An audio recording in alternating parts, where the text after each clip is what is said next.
Nabi Musa alaihissalam itu diceritakan, Pak, ketika datang malaikat maut kepada dia, wahai Musa, ini waktunya datang, aku mau menjemput nyawamu. Langsung dipukul, Pak, malaikat maut itu sampai keluar biji mata. Allah. Kenapa kok marah? Kalau lain kali itu kalau mau jemput nyawaku, kasih tahu, kasih kabar. Gigi dia lagi. Tahun depan gitu lagi, Pak. Maka kata malaikat maut, sudah ku kasih pesan kepadamu. Apa pesannya? Kan ada hubungan WA kita. Udah ku WhatsApp. Nah, kau nggak baca-baca, masih centang satu aja ku tengok di situ. Nah, nggak ada sinyal pula ya kan? Apa itu? Tengoklah rambutmu yang udah berubah. Oh, kulitmu sudah mengkeriput. Nah, gigimu sudah habis. Mata udah rabun. Jadi itu pesannya. Iya. Oh, ya udah silakanlah. Udah lengkap rupanya di badan Nabi Musa. Rambutnya ada putih, ya. Tengok, Pak. Aha. Mata dah rabun. Ya kan? Bismillahirrahmanirrahim. Assalamualaikum warahmatullahi wabarakatuh. Waalaikumsalam warahmatullahi wabarakatuh. Alhamdulillahi rabbil alamin. Wassalatu wassalamu ala sayyidil awwalin wal akhirin wa ala alihi wa ashabihi ajma'in. Allahumma salli ala sayyidina Muhammad wa ala ali sayyidina Muhammad fil awwalin wal akhirin wa fil mala'il a'la ila yaumiddin. Amma ba'du, faqala Allah ta'ala fi kitabihil karim, a'udzu billahi minasy syaithanir rajim. Bismillahirrahmanirrahim.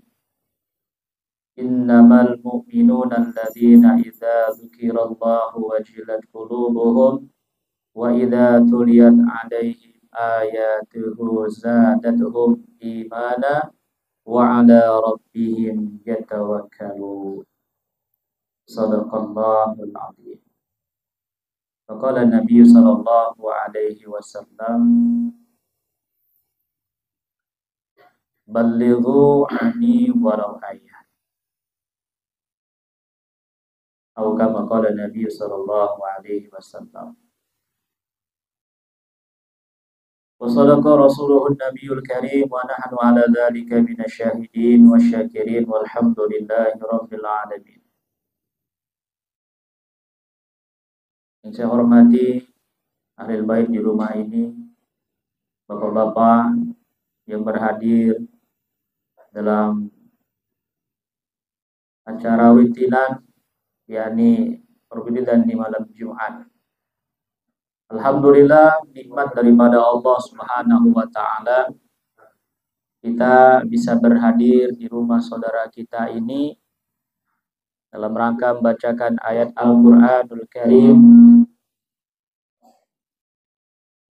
sekaligus bertahmid, bertahlil, mentakdiskan Allah Subhanahu wa taala.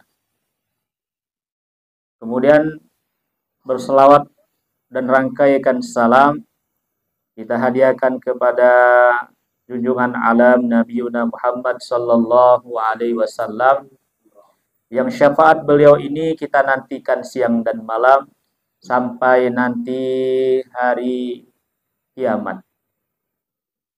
Nah, hadirin yang mulia, hal yang paling berharga itu sebenarnya adalah iman.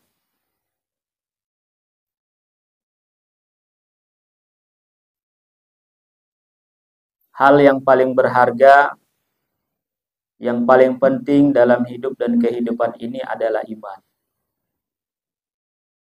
Apalagi dalam kita beragama ini, iman ini 24 jam mesti kita amalkan. 24 jam ini iman harus berada dalam diri kita. Berbeda dengan amal ibadah lainnya. Kalau sholat ada waktunya. 1 hari 5 kali, Pak. Zuhur, ya kan? Subuh, asar, maghrib, ada waktunya. Isya, malam, maghrib gitu juga. Ya. Ada waktunya. Inna sholata kanat 'alal mu'minina kitaban mauquta. Bahwa sholat itu sudah ada ditetapkan waktu-waktunya. Ya. Mauquta. Ya. Kemudian zakat juga ada masanya, waktunya. Kapan zakat dibayarkan? Setahun sekali. Kalau zakat fitrah di bulan Ramadan. Kalau zakat mal kapan saja.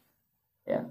Yang penting nisab dan haulnya sudah masuk syarat dan ketentuannya, maka wajib dikeluarkan. Apalagi ya. Haji jelas setahun sekali di bulan haji. Nah, di bulan Zulhijjah. Tempatnya di mana? Sudah ada. Tapi iman? Nah, iman harus berada 24 jam. Gak boleh luput sekalipun, Pak, dari hati kita. Makanya ketika orang yang bermaksiat kepada Allah, sebenarnya diri dia itu tidak ada imannya. Maka iman itu keluar ketika dia bermaksiat. Tapi kalau ada imannya, maka dia tidak akan bermaksiat kepada Allah. Ini iman. Ya. Makanya orang tanda-tanda orang yang beriman itu Allah jelaskan dalam surat Al-Anfal itu tadi, ya. Innamal mu'minuna alladzina idza dzukirallah wajilat qulubuhum. Tanda-tanda orang yang beriman itu, sungguhnya orang beriman itu apabila disebut nama Allah, gemetar hatinya. Ada getaran jiwa, ada sambungan langsung ilahi. Satelitnya langsung nyambung ke Allah ketika disebut nama Allah. Ya. Sebagaimana kita cinta kepada istri ketika disebut nama Fulan, wah itu istriku itu. Ada getaran, Pak. Ada nyambung kita, Pak. Nah, seperti itu. Nah. Kemudian apa lagi? Wa idza tuliyat alaihim ayatuhu, ketika dibacakan ayat-ayat Allah bertambah iman. Zadathum iman. Bertambah iman.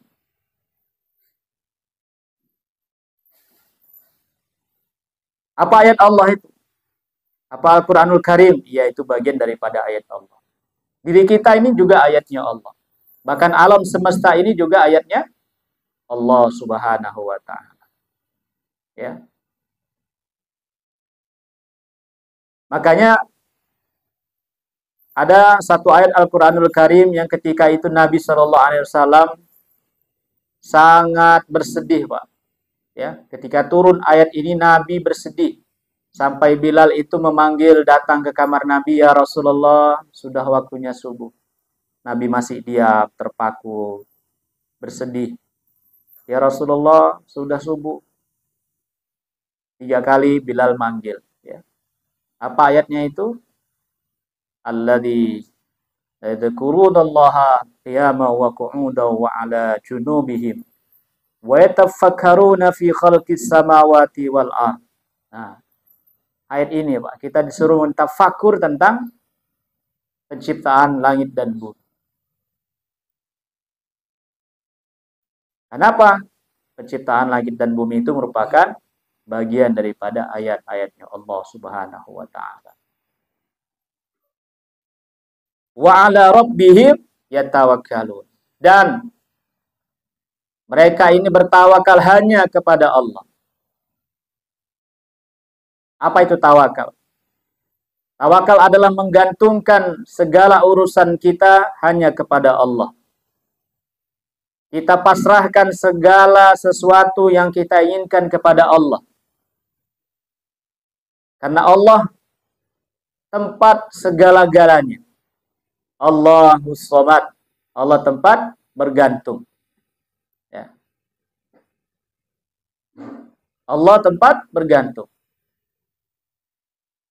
Maka inilah orang beriman itu bertawakal kepada Allah Subhanahu wa taala. Hadirin yang mulia, maka minimal tawakal kita itu ya harus meletakkan kepada 4 hal. Tawakal yang pertama ya itu berada pada bab rezeki kita. Ingat Pak, ketika kita bertawakal kepada Allah mengenai rezeki ya, ingat bahwa rezeki itu sudah diatur sama Allah dan rezeki itu tidak akan pernah bertukar dengan orang lain. Rezeki saya tidak akan pernah tertukar dengan orang lain. Makanya kita itu dalam mencari rezeki, dalam mengusahakan rezeki, tenang-tenang saja, Pak. Tidak sikut sana, tidak sikut sini. Tidak ada kecurangan dalam hal mencari rezeki. Kenapa? Sudah ditentukan sama Allah, tidak akan pernah tertukar kepada orang lain. Ya. Kalau mungkin rezeki kita ada di Serapir sana, pasti didatangkan, kita datangkan. Kalau ada di Amerika rezeki kita, pasti akan dihantar sama Allah. Nggak perlu sampai kita ke Amerika. Ya. Seperti apel Washington, Pak. Mungkin ada di rezeki nama kita di apel Washington itu. Nggak sampai ke Amerika, tahu-tahu dihantar Pak Ashab apel ke rumah, umpamanya. Nah, walaupun dia ngambilnya di Brastagi sana, di Swalayan. Nggak susah-susah mesti ke Amerika. Karena kata Imam Syafi'i, ya, dan Imam Malik, Imam Syafi'i mengatakan rezeki itu harus dijemput. Jadi ada rezeki itu yang sifatnya dijemput. Ya. Nah, ada juga kata Imam Malik, rezeki itu dihantar sama Allah. Ya. Maka ini jadi perdebatan sama 2 orang soleh ini, guru dan murid ini, untuk membuktikan fatwanya Imam Syafi'i. Maka Imam Syafi'i ini membantu orang dan dia bekerja di satu ladang anggur. Kemudian dia panen, bantuin, kemudian dia diberi upah dan dikasih hadiah satu karung mungkin atau 1 bungkus, entah 1 kilo 2 kilo anggur itu. Dengan bangganya dia datang, "Assalamualaikum Tuan Guru. Nah, aku baru saja panen. Lihat, aku mesti dapat anggur ini, aku mesti bekerja di ladang fulan itu, ikut panen bersamanya, dapat upah dan aku dikasih hadiah sekarung anggur. Nah, silakan Tuan Guru mencicipi, menikmati anggur yang kubawa ini." Nah, dimakan sama Imam Malik. Ketika dimakan, selesai makan, dia katakan, "Wahai Syafi'i, lihat, aku nggak ikut panen di ladang mereka. Aku juga nggak berpanas-panasan, nggak pelingat, tapi ternyata aku bisa makan anggur. Kenapa? Rezekiku dihantar sama Allah. Melalui siapa? Dirimu." Maka Imam Syafi'i pun ngangguk-ngangguk. 2, ya. Ada rezeki yang dijemput, ada rezeki yang dihantar sama Allah. Ya. Orang sakit, dia nggak bisa ngapa-ngapain, Pak. Tapi rezekinya dihantar sama Allah. Kenapa? Masih hidup. Tapi kalau udah mati, nggak ada lagi rezekinya. Nah, jadi rezeki itu, ya, dia tahu keberadaan kita di mana, tapi kita nggak tahu keberadaan rezeki kita di mana. Sama dengan maut, kita nggak tahu maut kita itu kapan datangnya, tapi maut itu tahu di mana kita berada. Ini yang pertama, rezeki. Tidak akan bisa tertukar dengan orang lain. Kemudian hadirin yang mulia, ya, ada juga rezeki yang sengaja memang Allah sempitkan. Innallaha yabsutu rizqan liman yasha wa yaqdir. Allah lah yang memperluas rezeki seseorang bagi yang dikehendaki sama Allah dan menyempitkannya. Ada rezeki itu yang lancar, Pak, macam air pipa 1 inci, ya kan? Ada yang cuma netes-netes kecil airnya keluar itu. Sempit, ya. Ada rezeki itu juga banyak usahanya, macam keran-keran itu ada 5 kerannya, tapi keluarnya kalau ditampung 1 ember juga. Semua sudah ditetapkan sama Allah. Tinggal keran-kerannya yang berbeda-beda, ya kan? Ada yang 1 inci, ada yang 3/4, tapi lancar, nggak pernah putus, ya kan gitu. Ada yang 3/4 tapi seret dia, ini nggak lancar ini, ya kan? Nah, ini rezeki. Kemudian hadirin yang muliakan oleh Allah Subhanahu wa taala,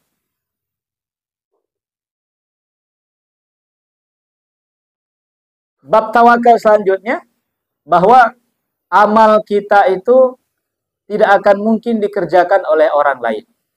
Maka oleh karenanya itu kita harus sibuk dengan amalan kita. Ya. Salat sudah ditentukan sama Allah. Ya kan? Baca Quran itu juga amal. Nggak mungkin kita baca Quran diwakilkan sama anak. Mentang-mentang anak kita hafiz, mentang-mentang anak kita ahli Quran, bacakan Quran untuk wakilmu aja lah. Ya kan? Kalau wirid masih bisa diwakilkan, Pak. Nah, Bapak ada kesibukan, kau gantikan Bapak wirid. Nah, masih bisa, Pak. Ya kan? Tapi kalau amal yang lain, sholat, ya, baca Quran, zikir, sholawat, ini mesti kita yang membuatnya. Tidak bisa diwakilkan. Ya. Lana amaluna walakum a'malukum. Amal kamu, amalmu, ya kan? Amal saya adalah amal saya. Nah, nggak akan bisa dikerjakan oleh orang lain. Maka sibukkan diri kita dengan amal. Jangan melihat orang lain. Kalau kita mesti melihat kerjaan orang lain, amal orang lain, Masya Allah. Kita akan nggak pernah senantiasa rugi keadaan kita. Ya. Kenapa? Waktu berjalan terus. Nah, maka amal ini harus kita amalkan. Jangan pakai perwakilan. Kemudian hadirin yang mulia,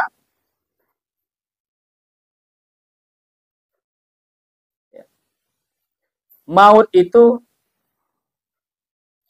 pasti akan datang kepada kita. Oleh karenanya itu kita harus mempersiapkan kehidupan bekal ketika untuk kematian ini baru bisa selamat. Kenapa? Karena datangnya maut itu secara tiba-tiba. Oleh karena itu, karena tiba-tiba, Pak, ketika kita beramal, harus kita segerakan. Jangan kita nanti-nantikan. Wasari'u ila maghfirah. Segeralah kalian mencari mendapatkan ampunan Allah. Ya. Maut datang tiba-tiba. Dan maut ini datang biasanya menurut kebiasaan kita. Ya. Kemarin ada konten, Pak, YouTuber, ya, makan besar. Gitu dia makan banyak, ketika sedang online dia lagi makan banyak itu, nyawanya dicabut sama Allah Subhanahu wa taala. Mati dalam keadaan makan, Pak. Biasaan makan. Perutnya besar, gemuk, ya kan? Kebiasaan. Nah, maut datang segera. Tiba-tiba dia nggak bilang, nggak ada pesan kepada kita, walaupun ada pesan-pesan terkhusus karena kita sering lupa. Ya. Nabi Musa alaihissalam itu diceritakan, Pak, ketika datang malaikat maut kepada dia, wahai Musa, ini waktunya datang, aku mau menjemput nyawamu. Langsung dipukul, Pak, malaikat maut itu sampai keluar biji mata. Allah. Kenapa kok marah? Kalau lain kali itu kalau mau jabut nyawaku, kasih tahu, kasih kabar. Gigi dia lagi. Tahun depan gitu lagi, Pak. Maka kata malaikat maut, sudah ku kasih pesan kepadamu. Apa pesannya? Kan ada hubungan WA kita. Udah ku WhatsApp. Nah, kau nggak baca-baca, mesti centang satu aja ku tengok di situ. Nah, nggak ada sinyal pula, ya kan? Apa itu? Tengoklah rambutmu yang udah berubah. Oh, kulitmu sudah mengkeriput. Nah, gigimu sudah habis. Mata udah rabun. Jadi itu pesannya. Iya. Oh, ya udah silakanlah. Udah lengkap rupanya di badan Nabi Musa. Rambutnya ada putih, ya. Tengok, Pak. Aha. Mata dah rabun. Ya kan? Tanda-tanda rupanya itu sudah pesan-pesan malaikat maut kepada kita. Kita nggak baca. Kita anggap, wah, masih sehat-sehat. Anggap lagi, ya kan, di atas. Ini dari separuh dari bawah ke atas, ini umur 60. Ya kan? Dari tengah ke bawah ini umur 17. Masya Allah. Luar biasa. Nah, jadi kematian itu Pak datangnya tiba-tiba, maka segera, dalam hal ini kita bersegera dalam beramal. Datang panggilan azan, Allahu Akbar, Allahu Akbar, gemetar hati kita Pak. Jangan tunggu-tunggu, baru azan. Nantilah dulu. Ya kan? Semalam Syekh Husain Jabir mengatakan orang yang taat itu bagus Pak, tapi lebih bagus orang yang mengutamakan ketaatan. Apa contoh dia? Seperti tadi itu, ya. Dengar azan, nantilah masih azan. Ini orangnya sholat, nanti ntar lagi masih azan, ya. Masih bisa dia nonton TV, mungkin belanja, ya kan gitu. Gitu masuk komat, Allah, baru komat, masih terkejar itu.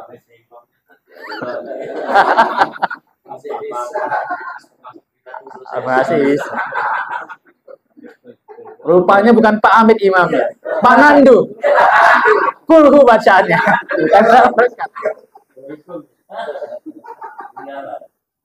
Ketinggalan Pak, sampai masjid ya udah selesai rupanya.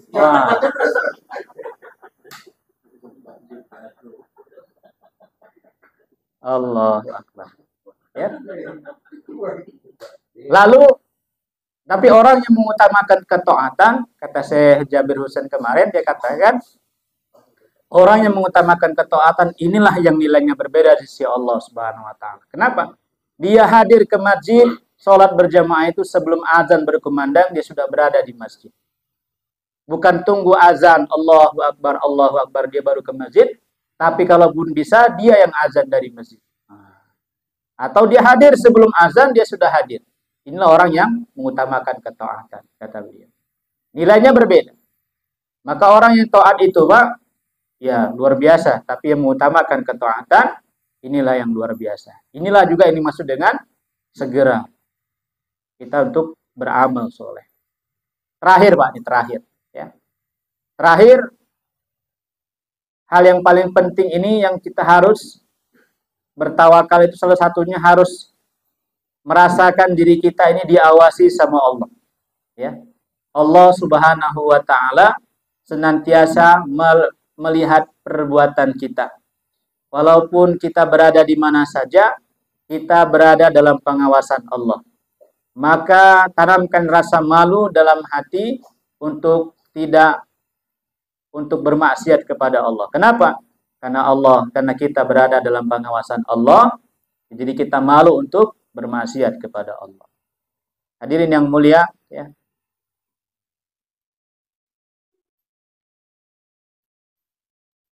Al-Quranul Karim mengatakan bahwa ketika kita itu dalam keadaan bagaimanapun, utusan Allah Subhanahu wa taala itu senantiasa mengetahui kita. Ya. Kiraman katibin ya'lamuna ma taf'alun. Ingat bahwa diri kita itu ada dua orang malaikat yang namanya kiraman katibin. Mereka mengetahui ya'lamuna ma taf'alun. Mereka mengetahui apa yang kita kerjakan. Itulah salah satu CCTV Allah Subhanahu wa taala. Senantiasa mengawasi. Senantiasa melihat. Jadi walaupun kita bersembunyi enggak ada orang, Pak. Di dalam kamar umpamanya enggak ada, ya. Kita punya HP, buka-buka tadinya pengajian Abdul Somad, ya. Dasar latih terakhir, udah masuk iklan itu, tengoklah terakhir. Maksiat, ya. Ada juga ketika kita ramai, taatnya luar biasa, solehnya luar biasa, pakai sorban, pakai jubah, ya kan? Gitu ramai, gitu sendirian, hilang semuanya. Masya Allah. Maka dalam keadaan apapun, yakini bahwa diri kita ini senantiasa diawasi sama Allah.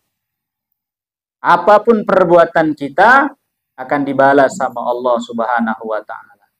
Ya, kata Nabi sallallahu alaihi wasallam, "Wa'mal ma syi'ta." Fa innaka majziyum bihi. Silakan kamu berbuat apa saja. Tapi silakan kamu melakukan apa saja. Monggo. Ingat, semuanya pasti akan dipertanggungjawabkan sama Allah. Wa'mal ma syi'ta. Silakan beramal saja.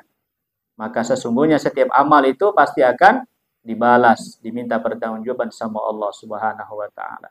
Hal jazaul ihsan ilal ihsan. Kebaikan, amal yang baik akan dibalas juga dengan kebaikan, ya. Wa may ya'mal mithqala dzarratin khairan yara wa may ya'mal mithqala dzarratin syarran yara. Amal yang baik sekecil apapun akan dibalas sama Allah, amal yang kecil apapun akan dibalas sama Allah. Cuman ini Allah Maha kasih sayang Pak sama kita. Rahman Rahimnya itu luar biasa, ya. Ketika kita berniat satu kebaikan, masih bab niat saja, nanti niatlah sholat tahajud malam, ini malam Jumat aku mau sholawatan lah ini 1000. Masih niat dalam hati Pak, itu dicatat sama Allah kebaikan. Walaupun belum terlaksana. Nah, tapi ketika kita berbuat keburukan, kasih sayang Allah itu luar biasa, sangat sayang kepada kita. Sudah berbuat, tunggu nanti beberapa waktu, ini tobat enggak orang ini. Kalau tobat, jangan dicatat kata Allah. Nah, ini luar biasa. Kasih sayang Allah Subhanahu wa taala. Tapi Pak, jangan kita main-mainkan kasih sayang Allah, ya kan? Jangan kita main-mainkan kasih sayang Allah Subhanahu wa taala. Seperti contoh ada anak, ini anak satu-satunya sayang betul orang tuanya. Sampai-sampai anaknya pun buat salah tetap dibela. Enggak seperti itu, Pak. Justru ketika dia merasakan ini orang tuanya sayang sama dia, Masya Allah, maka dia akan membuat kebaikan-kebaikan yang semakin orang tuanya semakin cinta dan sayang kepada dia.